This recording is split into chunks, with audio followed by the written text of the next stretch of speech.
Parents आणि टिचरी वांगडा समजून कशें एनईपी जी पॉलिसी आसा सिस्टम आसा हेज्या वांगडा वयचें जर असो प्रश्न केलो जाल्यार पयलें म्हणजे पेरंटांनी मातशें थंड रावपाची गरज आसा. बेश्टे वयर सकयल जावन हें करचें न्ही. थोडे जाण म्हणटात तिसरेचो पेपर टफ येयलो आनी मागीर सगळे गेदळ जावन डायरेक्टरा कडेन वयतात आनी कितें करतात.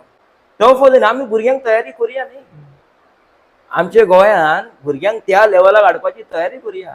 आमच्या टायमार हे आसले ते IIT ची एग्जामी आसली, एक एकदां आमचो गोंयचो क्लिक जायनासलो ते एंट्रन्स एग्जामी खातीर, कारण आमी तांकां ती हेच दिवंक ना. IAS ऑफिसर जावपाक UPSC क्लियर करूंक जाय हो प्रश्न परे आतां खंय तरी भुरग्यांक अवेरनेस सुरू जाला. नाल्यार IAS ऑफिसर गोंयांत हो टर्मूच नासलो. हे आतां IAS ऑफिसर जे पळयतात आतां इम्प्लिमेंट जाना गोंयांत IAS ऑफिसर सगळे नवडे लक्षांत येता. पण तेचे पयलीं खंय आसलो. पण ते कॉम्पिटिशनाक तयारी करप म्हणून आमच्या गोंयांत हे ते धोरण जायच, कारण आमी कॉम्पिटिशनाक तयार जाल्ले ना. कॉम्पिटिशनाक तयार जाल्ले ना, कळ्ळें न्ही. म्हणून आमी लक्षांत घेवंक जाय ते.